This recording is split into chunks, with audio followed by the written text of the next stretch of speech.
Shalom à tous, dans le beau nom de Yahweh, l'Élohim d'Israël pour toujours. Amen.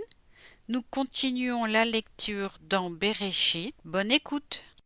Ainsi furent terminés les cieux et la terre, avec tout ce qu'ils renferment.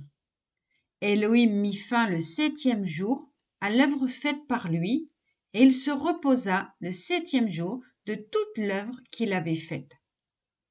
Elohim bénit le 7e jour et le proclama saint, parce qu'en ce jour il se reposa de l'œuvre entière qu'il avait produite et organisée.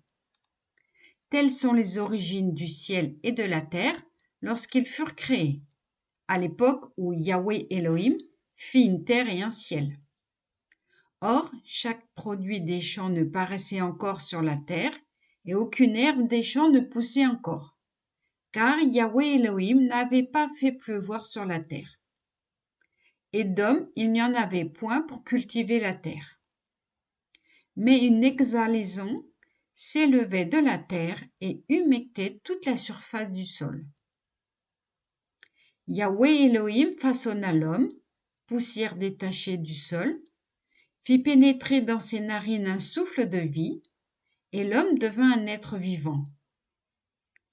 Yahweh Elohim planta un jardin en Éden, vers l'Orient, et y plaça l'homme qu'il avait façonné.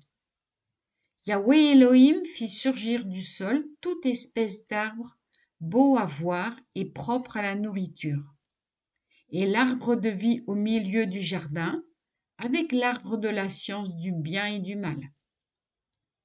Un fleuve sortait d'Éden pour arroser le jardin.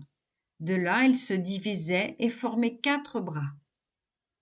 Le nom du premier, Pichon, c'est celui qui coule tout autour du pays de Ravila où se trouve l'or. L'or de ce pays-là est bon. Là aussi, le bédlium et la pierre de Shoham. Le nom du deuxième fleuve, Giron, c'est lui qui coule tout autour du pays de Couche. Le nom du troisième fleuve, Hiddekel, c'est celui qui coule à l'Orient d'Assur. Et le quatrième fleuve était l'Euphrate. Yahweh Elohim prit donc l'homme et l'établit dans le jardin d'Éden pour le cultiver et le soigner. Yahweh Elohim donna un ordre à l'homme en disant « Tous les arbres du jardin, tu peux t'en nourrir, mais l'arbre de la science du bien et du mal, tu n'en mangeras point, car du jour où tu en mangeras, tu dois mourir. » Yahweh Elohim dit « Il n'est pas bon que l'homme soit isolé. Je lui ferai une aide digne de lui. » Yahweh Elohim avait formé de matière terrestre tous les animaux des champs et tous les oiseaux du ciel. Il les amena devant l'homme pour qu'il avisât à les nommer, et telle chaque espèce animée serait nommée par l'homme, tel serait son nom.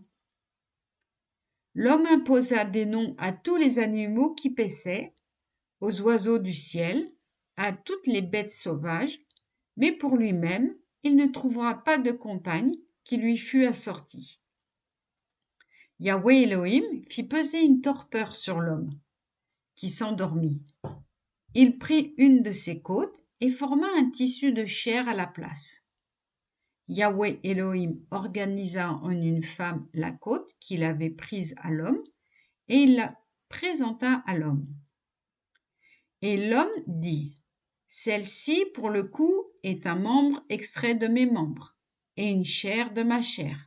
Celle-ci sera nommée Isha, parce qu'elle a été prise de Ish. » C'est pourquoi l'homme abandonne son père et sa mère, il s'unit à sa femme, et ils deviennent une seule chair. Or, ils étaient tous deux nus, l'homme et sa femme, et ils n'en éprouvaient point de honte. Amen.